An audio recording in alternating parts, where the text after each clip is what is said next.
everyone, Janelle here. I am with my friend Kaurina Danu, who is an emotional well-being coach for moms. And today we're just going to be talking about hot topics for a lot of moms that are, stress, guilt, the mom guilt, yeah, overwhelm, yeah, juggling everything, right? As a mom. yeah. And I'm Like, assuming you're a mom too, right?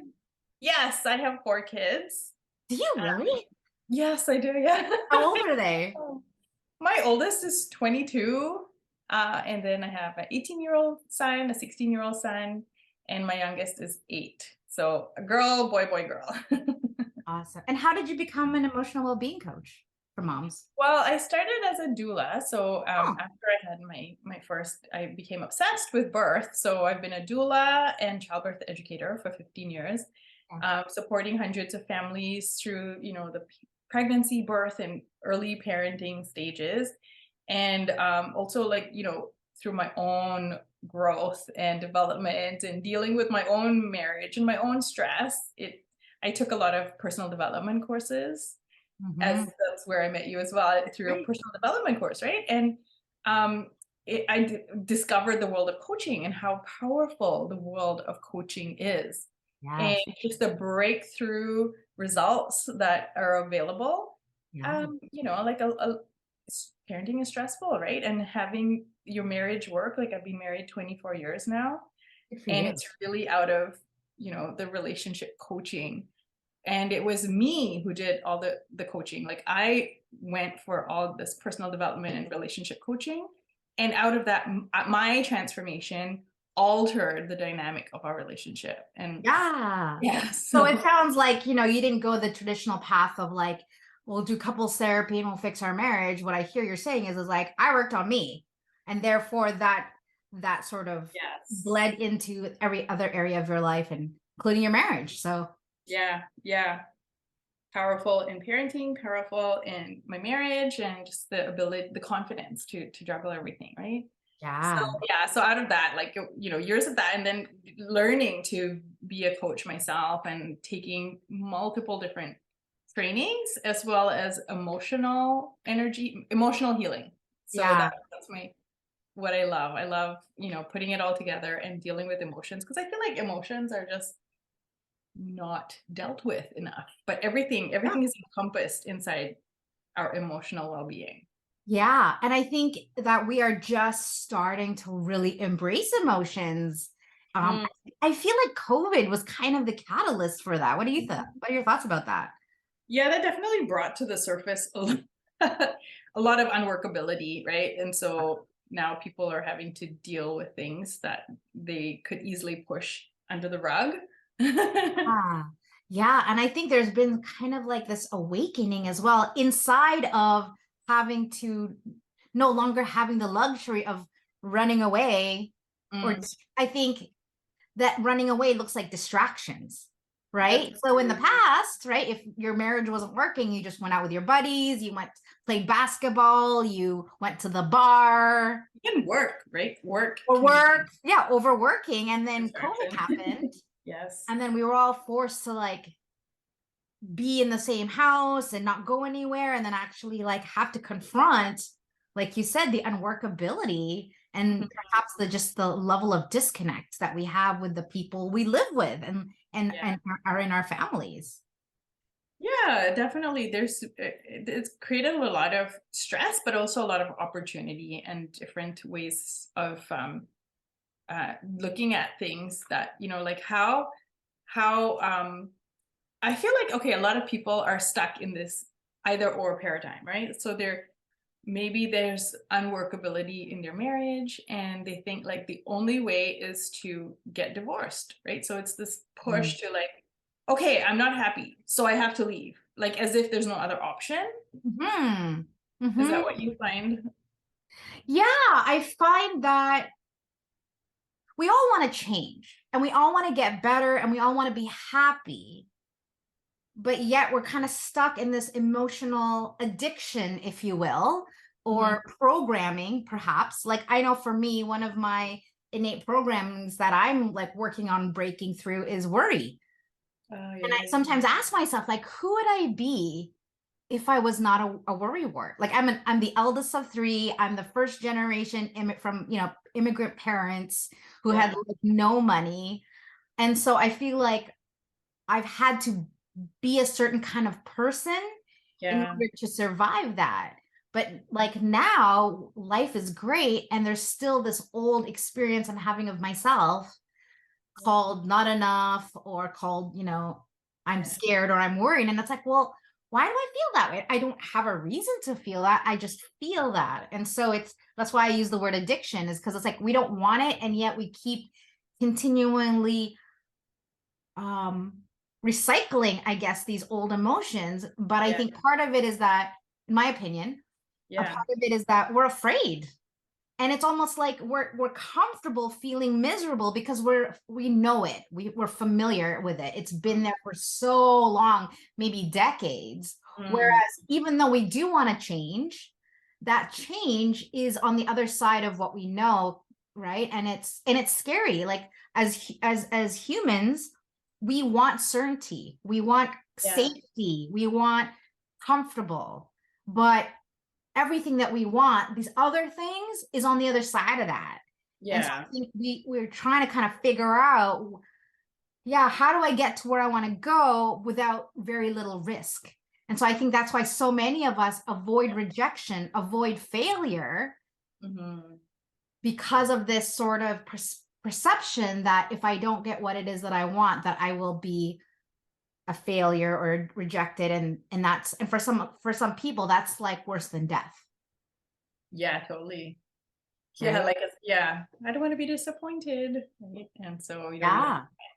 Let's talk about moms. Like, why do you think it is that moms are, well, I feel like I would say women in general, but moms are definitely like, Yeah. that's another level, because not Yeah. only are you dealing with your own stuff and your husband's Yeah. stuff, but now you got all these little people that you gotta like make sure you keep alive, first of all, Exactly. right? And then how do you provide for them, not only just from the basic, food, clothing, shelter, but like how do you make yourself available to them emotionally when Mhm. you're already like spent and tired, and you just came home from work and you just finished cooking and you're running on 3 hours of sleep? Exactly. Yeah. There is like a fundamental drive that we have to take care of our children's needs, right? And their emotional needs as well. And a fundamental drive to be a good parent. And then on top of that, like innate is like these societal expectations on moms of like being a perfect mom almost. Like they don't name it being a perfect mom. They call it like being a good mom, but really like it's it's such like unrealistic expectations Yeah. because realistically, like to look after small children requires a lot of team effort. And human societies tended to be extended families where there's a lot of different adults, so it's not all in the nuclear family or like one parent or two parents. So there's a lot of stress on moms and dads.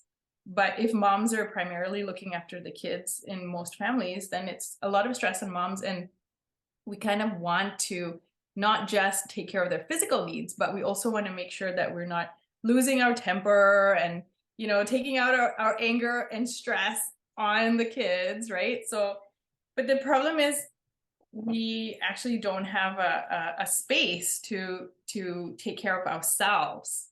Mhm. And there's this weird concept that if we're taking care of ourselves, we're being selfish, which logically, when we look at it, we can see how ridiculous that is. But it's Mhm. like the back of the mind, like the subconscious thought is like, oh my gosh, I can't take care of myself, can't go to the gym, I can't Yeah. spend time, decompressing because I'm being selfish. And it drives you like from the back of the mind, like subconsciously. Yeah. And And and guilt, like I can hear is guilt, like yeah, guilt is, as a marriage coach, when I'm dealing with people who are in like deep, deep, deep guilt, that mm-hmm. is probably the hardest client, Yeah, because guilt feeds guilt. yeah, And so it's a very difficult cycle to escape. And Mhm. so it's like, here I am calling clients. It's like, so for example, I have a client who cheated on his wife. Right. And so he's like, he's trying to forgive himself, but Yeah. in his mind, maybe unconsciously, he's like, well, if I forgive myself, Right. does that mean that I'm not being responsible? Or does that mean that I don't care? And so it's almost like we're wearing guilt as though it's like this badge of honor Yeah. rather than this thing that's actually like killing our aliveness. Yeah. And it's kind of a vicious cycle, isn't it?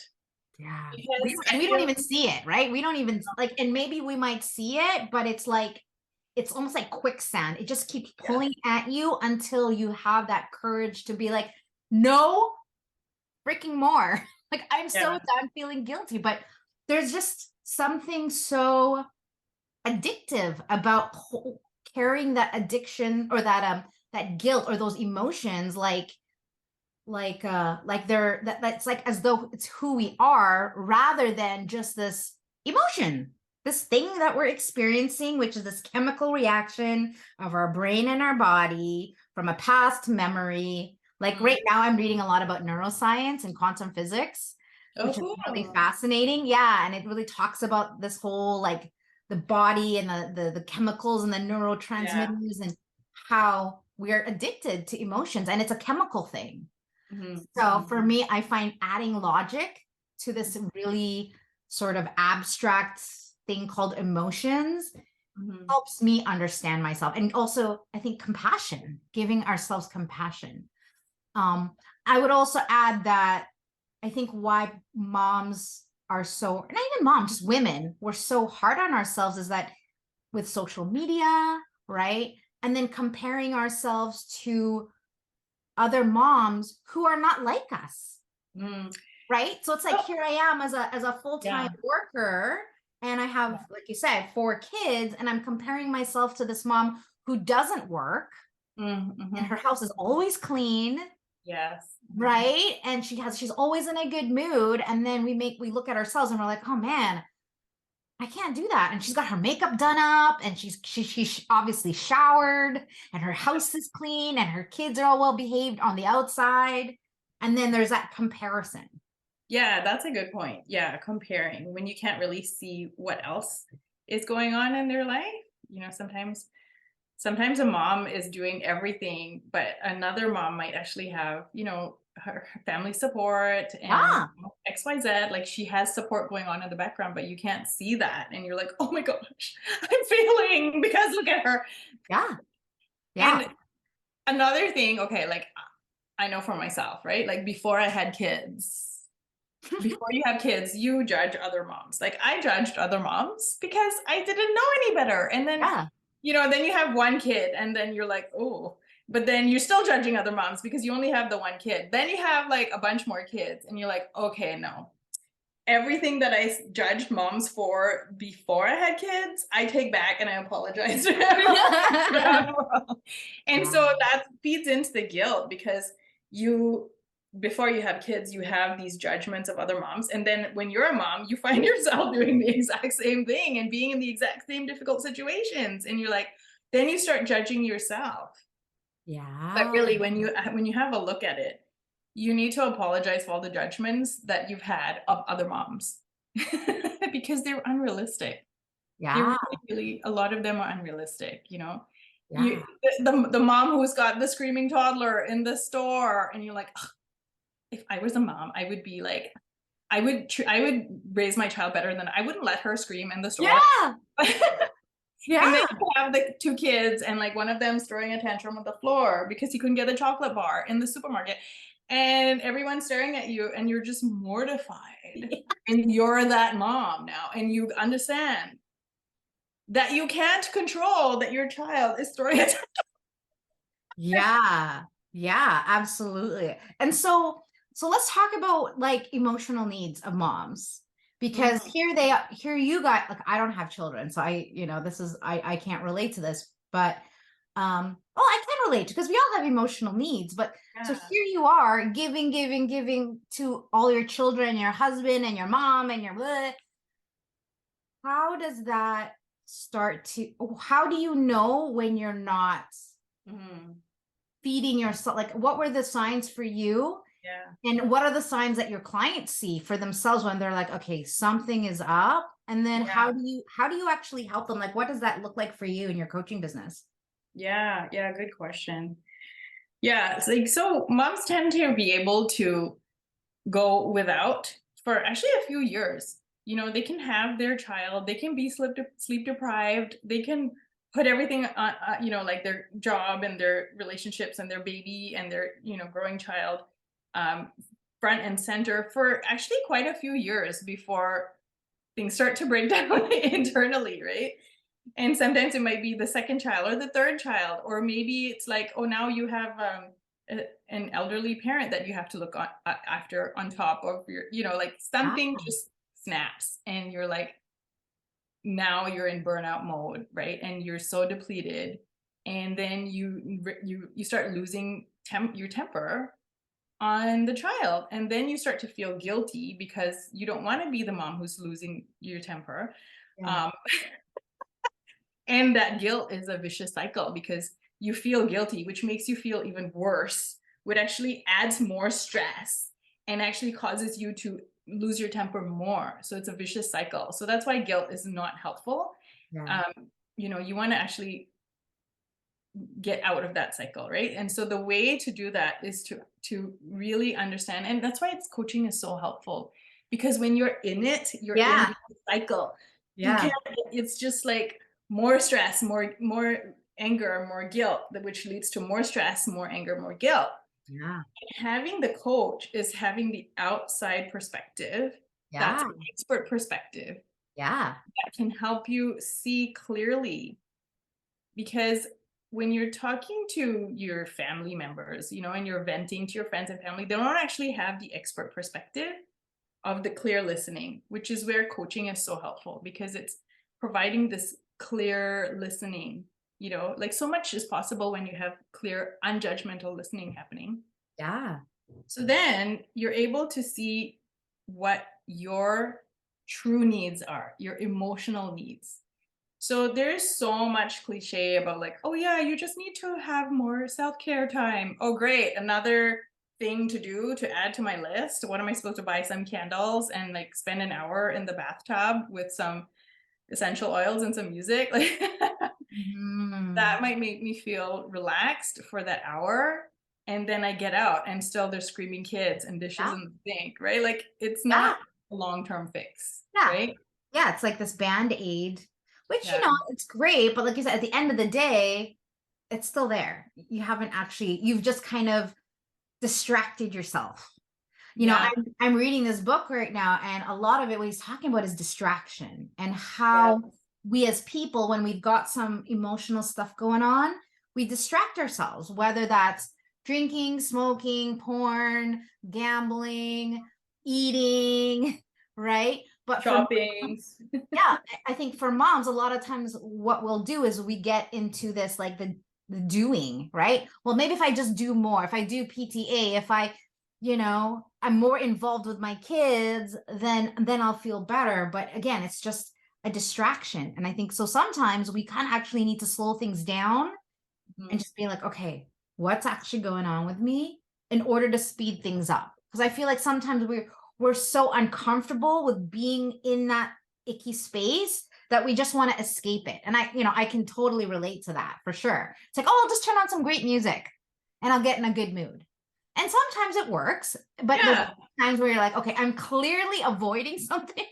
Yeah. I know that. I know I'm avoiding it. And so it's like Yeah. being able to actually be inside silence Yes. and Yeah. also to get back to who are you without the mom hat for you and I, without the coach hat, without the wife hat, Yeah, exactly. who Yeah. am I in my spirit?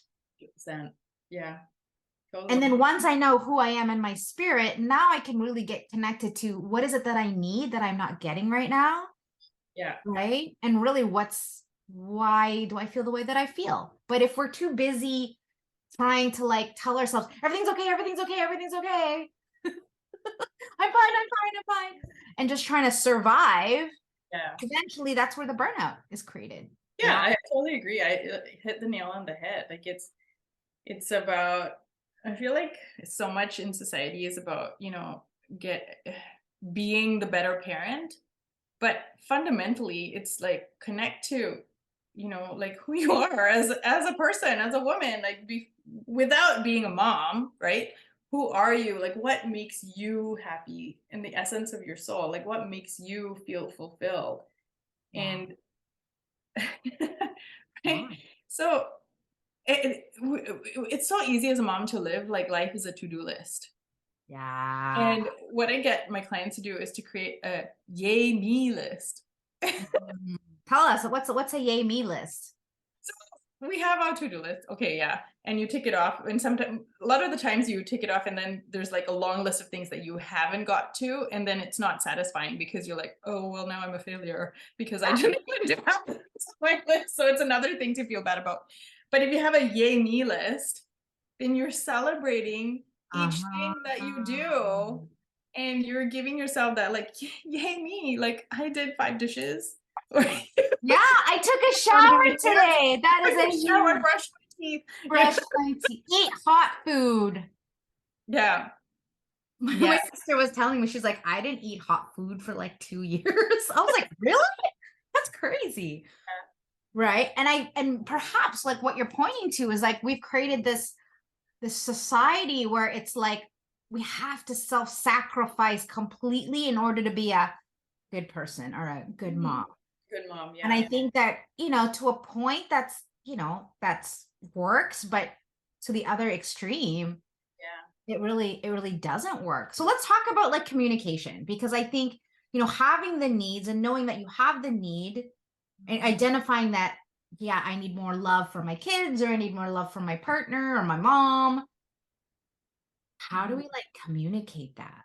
Mhm. How do we communicate it in a way that doesn't sound really pathetic, Mhm. but is also really like empowering for us, and that the person that we're asking that, hey, I need more from you, how can we say that in a way Mhm. that is empowering for them, that they see Mhm. it as an opportunity rather than a complaint? This is the work that I do with couples. Yes, yes. I know it's so important because a lot of the stress in parenting is also like stress in the relationship. And so that's why people need your services as well, right? Because you want to have like that space for building a strong relationship so that you're not taking your stress from the relationship out on the kids. Right? Yeah. Yeah. Mhm. So one of the I guess lessons or distinctions that I go through with my couples is, if your partner has a complaint, we often look at the complaint as there's something wrong with me, or I'm not doing my job, or I'm unloved. And that's how we get defensive. Well, what do Yeah. you mean?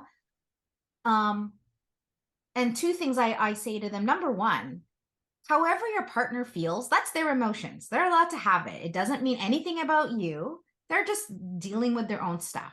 And your job is to love them and support them through it, not to fix them, not to, but really just to let them know that, hey, I got you. I Yeah. got you feeling this way, and that's okay. Where I think in the past it was like, don't cry, don't be upset, don't be angry. I know for me, my upbringing, I'm a Filipino Catholic. It was always about be kind, be nice, be happy all the time. And so I really suppressed a lot of the stuff that I was dealing with, because I was like, oh, I'm not allowed to feel that way. I have to be happy. I have to always smile. I always have to be, right, be the good girl. Yeah, yeah, yeah. And it was like suffocating. And Yeah. so it's only actually been in the last 5-10 years that I've actually embraced, like, hey, this is who I am. Yeah, I have good days. Yeah, I have bad days. Yeah, I curse sometimes. Yeah, I have a really bad memory. And just not making it mean anything about me. It's just Yeah, like, yeah, that's just, totally. I have black hair. Like, Yeah. that's insignificant, right? Yeah. It's not But like I, I'm a bad person because I did this right, where. Yeah. right, right. And it's like our love Lost for my ourselves. temper. Oh, I'm a bad mom. No, it doesn't Yeah. mean. Yeah. And then like the love for ourself is so conditional. It's like, oh, I love myself when Yeah. things are going well for me. And then when my kid acts out, or, I lose my job, and now unworthy. Expectation, yeah. So the same thing, like, I mean, start with yourself. Start with like becoming more confident with yourself, right? Like, and starting a yay me list and celebrating yourself and the things that you do, the things that you appreciate about yourself. Write it down, but also like who you are as, the essence of who you are. Like, really, really look at the awesomeness that you are and the important things that you do, not just do, but like what you bring to the world, because everybody's unique and you want to like really celebrate who you are, the essence of your soul, right? Yeah. And then once you get into the habit of doing that, right? Then you really want to look at your partner in your relationship, like the most important person in your life. And yeah, sure, there's a bunch of annoying things, I'm sure, but really look at what you can appreciate about your partner. What is the essence of their soul, and like what they bring to you, like as a fundamental level. Yeah. You were talking about how a lot of times when we are in a relationship and things aren't going well for us, we automatically look out there in the world for the problem, right? And I think we have to remind ourselves that everyone is a mirror for us. And if Mhm. we're nitpicking and judging other people, especially our partner, Yeah. there is a really good chance that there's something over where you are that you're not loving about yourself and not accepting and judging yourself for. And Yeah. instead of dealing with that, you're deflecting and trying to find somewhere else to put that blame on. Yeah. Yeah. Totally. And that's a hard lesson. Like, even for someone like me who's been doing this work for 20 years, Yeah. it still takes me a couple days to be like, oh, Yeah. that's me. That's not them. I'm just like, they're this and that and that. And then I'm like, ooh, that's how I feel about myself. Ooh, Yeah. juicy, right? But Yeah, I think totally. what I've become really great at for myself is giving myself compassion Mm. and looking at it with some humor and just like, oh, this is so funny. This whole like being human thing. It's so Totally. crazy, right? And just laughing at your own silliness, your own ignorance, your own crazy thoughts that go in rather than like being so significant about like, oh, that's who I am. Yes. Oh, I'm a terrible 100%. person.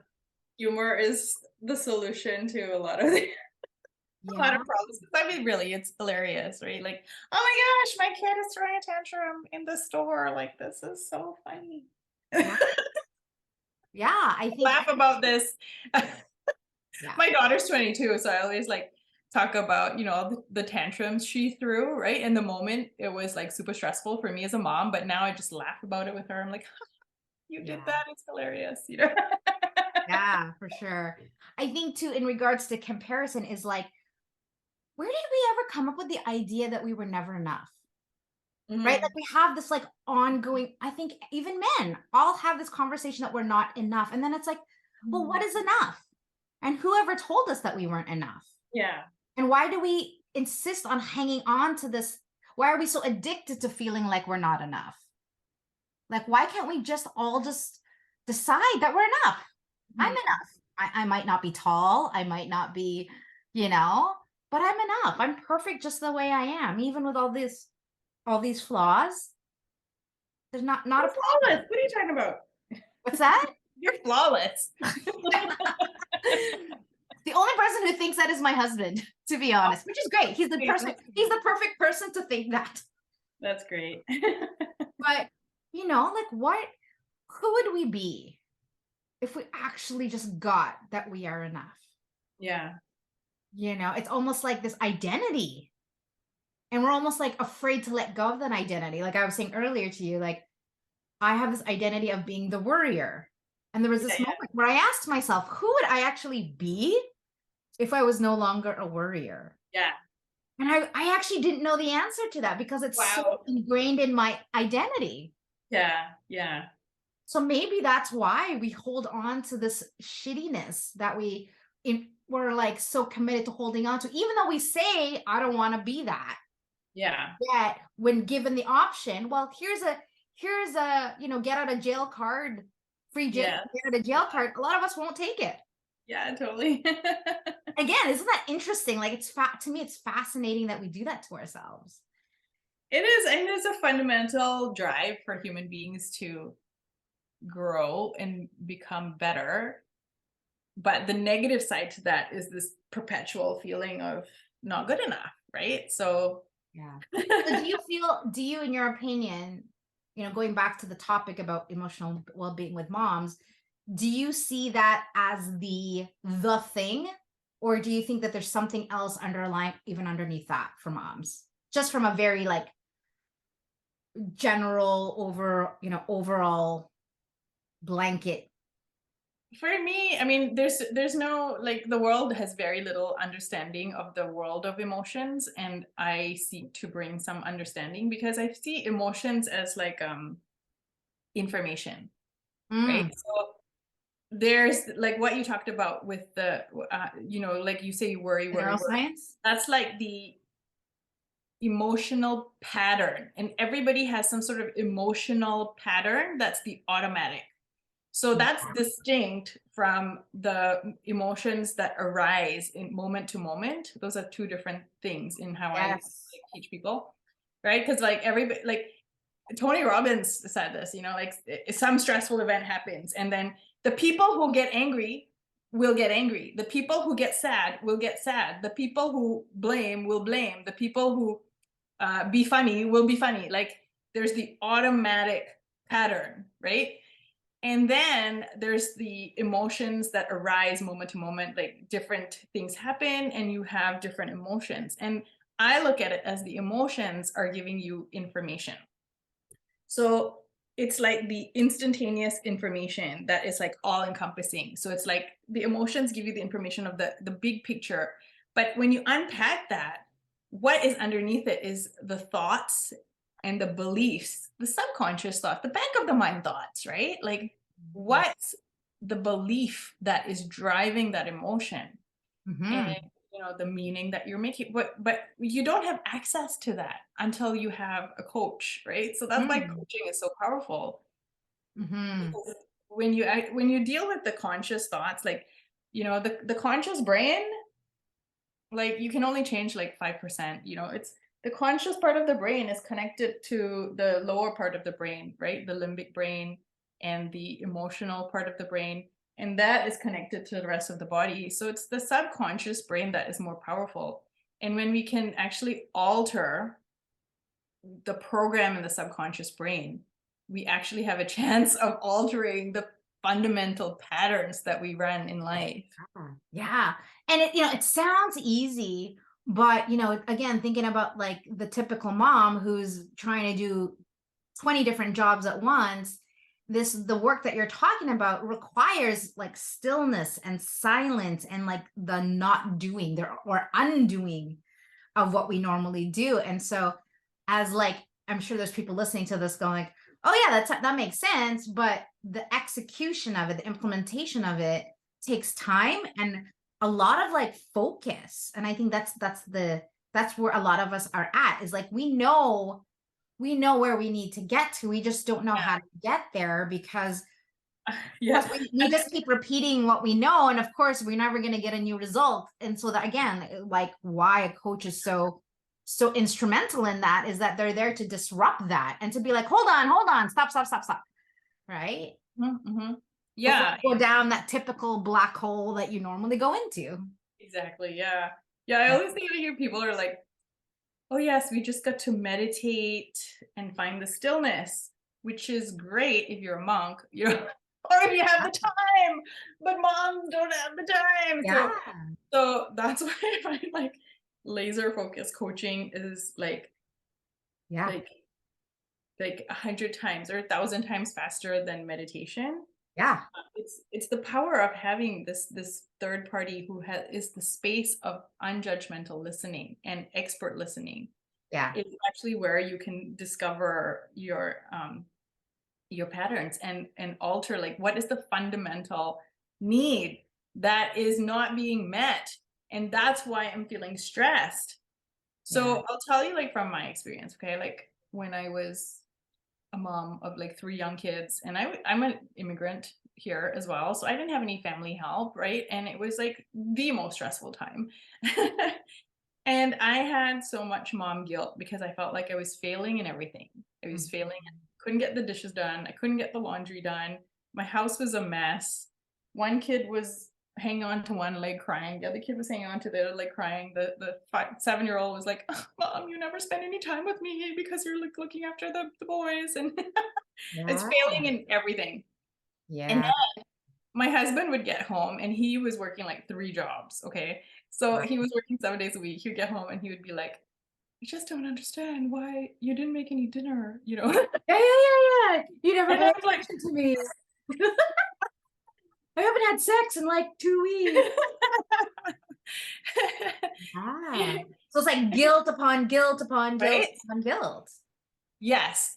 And then, of course, there were the days that were good. There were the days that were good, and then there were the days that were super stressful. And what I started to notice out of having the listening of a non-judgmental person, I started to have the space to vent. First of all, don't vent to your partner, don't vent to your husband, don't vent to Yeah. it's don't use them for venting. Vent to your best friend, vent to your coach, vent to somebody who's good at listening. And then once you've vented, then communicate to your partner, right? What you want.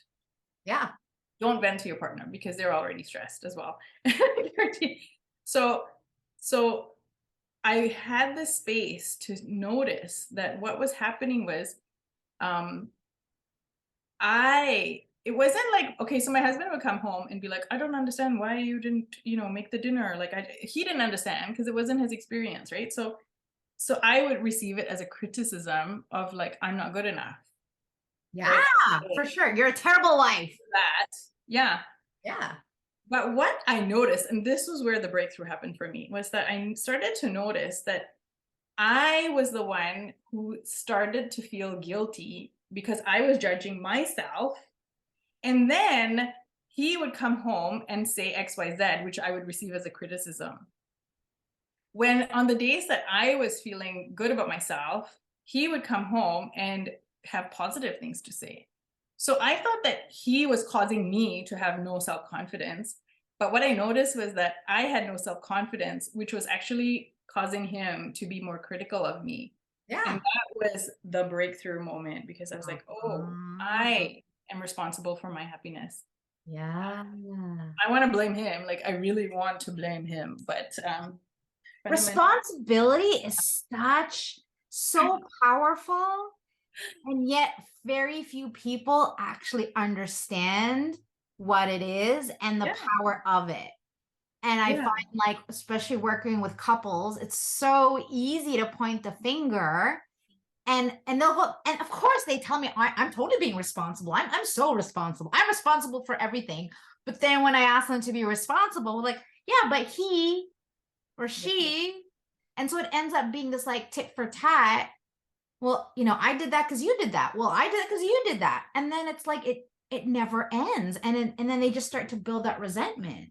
But yeah, like, if they actually just got responsible, right? Especially in infidelity cases, right? Because there's something to be responsible for both people. yeah, And infidelity is one of the harder ones to really get people to see a different point of view around it. But having dealt with so many of those kind of couples, like what I realize, and the pattern that I see is oftentimes it's because either A, they don't love themselves, they don't feel worthy, and so they're trying to find that attention elsewhere, yeah, or they feel so unloved and so rejected because they're, usually they're a physical touch love language and their partner is not. right, And yeah, so this partner's saying, I need love, I need kisses, I need hugs, I need sex. And the other person's like, yeah, not interested.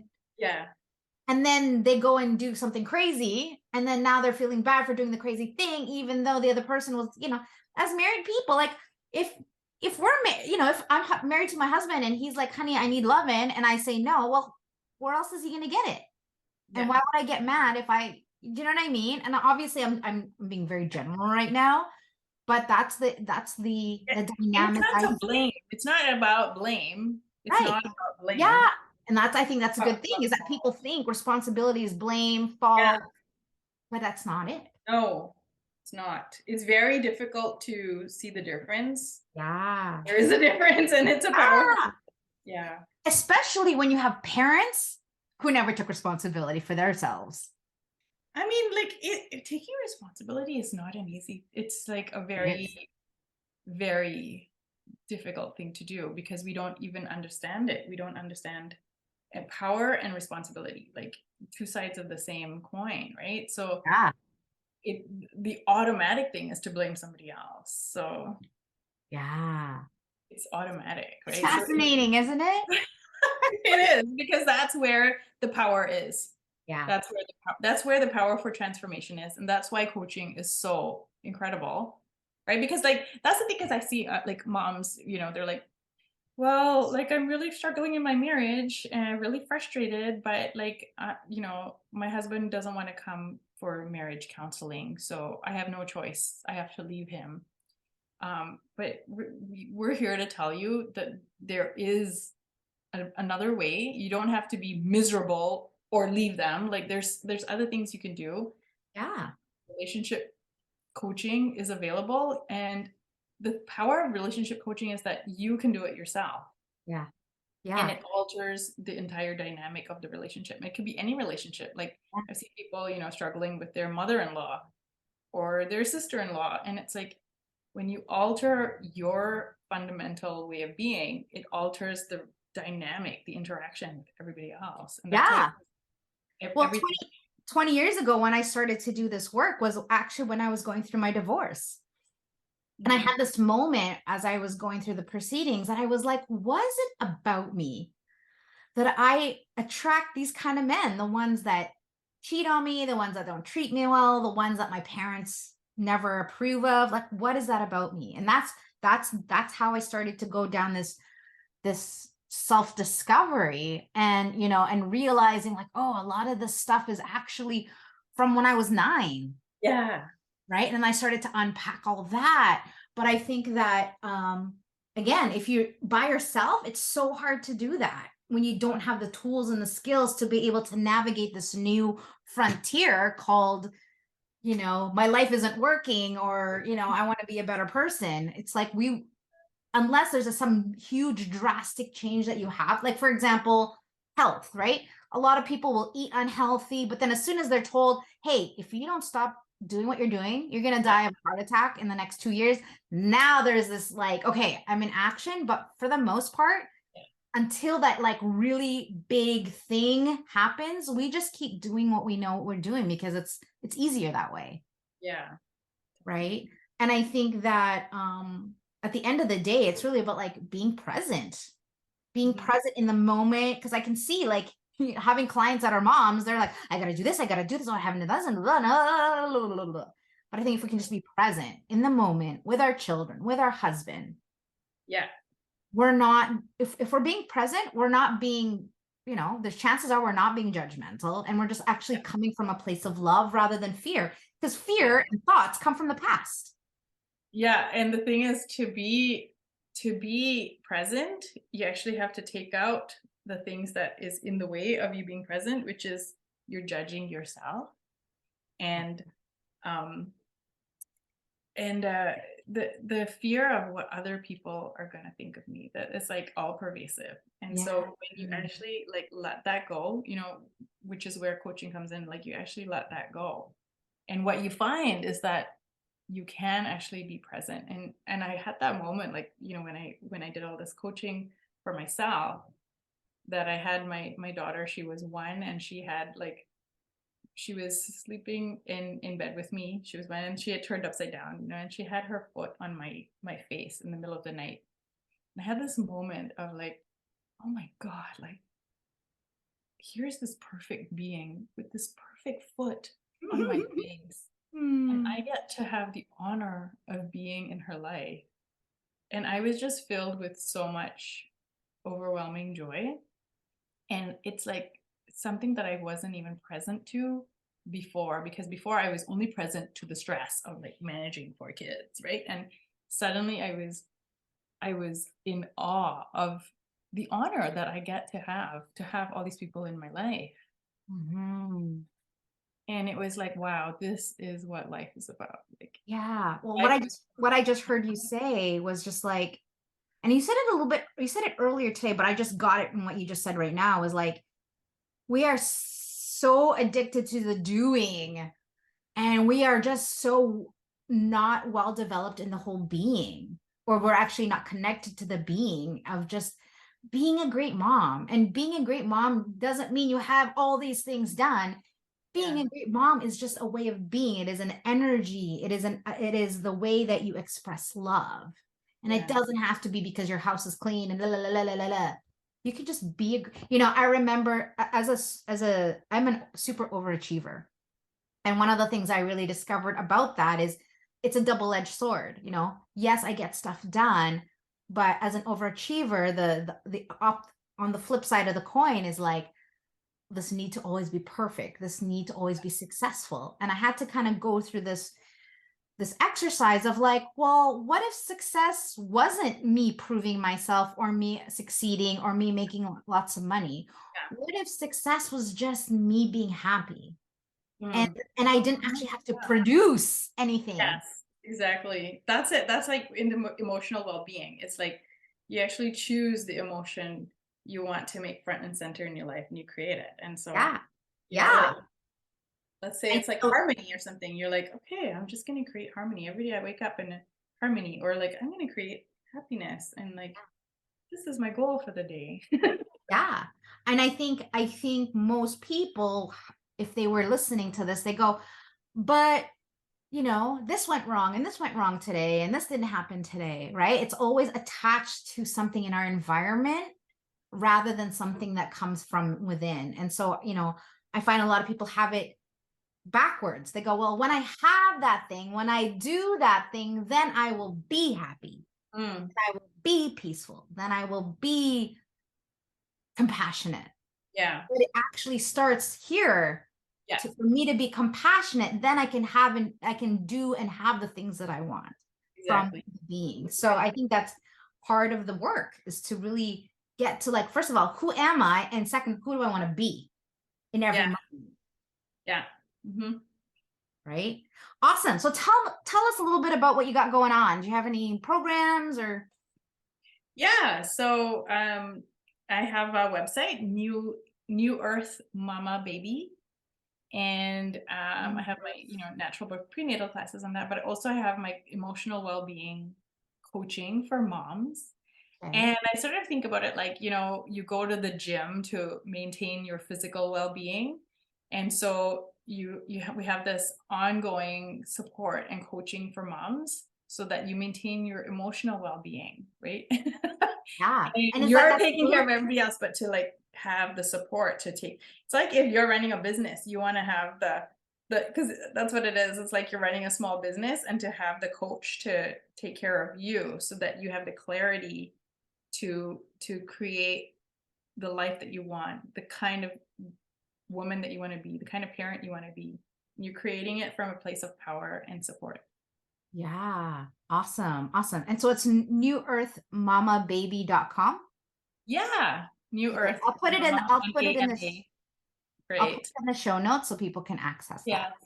And I want to offer a gift for all the people listening to this podcast. So it's going to be, because you're Janelle Green, right? So it's going to be JG, Janelle Green, Mama, MAMA, and 25. So we'll put that code there, Awesome. And they can use that for any of your services. 25%. Yeah. Awesome. Awesome. Well, thank you for doing that. Any last words that you want to leave with our viewers about, you know, how they can really take the next step to emotional well-being, Yeah. especially if they're dealing with something right now? Yeah. What would you say? Like, you know, start with acknowledging yourself, first of all, right? Like, moms, you're doing a great job. You're doing an amazing job. And you want to really, really get that, right? You want to really acknowledge yourself and be like, I am a great mom. It doesn't matter if XYZ happened. I'm still a great mom. Like, That's fundamentally the basis of your well-being, is to acknowledge yourself and reach out for support, like ask for help from people around you, like ask for help, get the support you need. Yeah, I think that's a big piece, is that a lot of us think that asking for help is like admitting that we're not enough or that we're inadequate. And really, I think that we have to stop lying to each other and pretending that we all have it all figured out, because none of us have it figured out. It's true. We all pretend we do. But I Yeah. think if we can just remember that we're all kind of in the same boat, we're all doing our best, we all feel like we're not enough. Um, you know, I have a belief that, especially in the whole couples realm, that we're not as different as we think we are, you know. Yeah. And at the end of the day, we all want to be loved, we all want to be accepted, we all want to be respected, we all want Totally. to have purpose, and all of us are afraid of rejection and failure. And I think if we can remember that we're all kind of in that same place and we're all trying to figure our shit out, right, then maybe we can have some more compassion for each other and what we're going through. And when things don't go right, or when our partner says the wrong thing, or Yes. some sort of blow up, that we have a little bit of space for that. Yeah. Awesome. Thank you, Kaurina. I really appreciate you being with us today. And everyone, thanks for joining us, and we'll see you soon.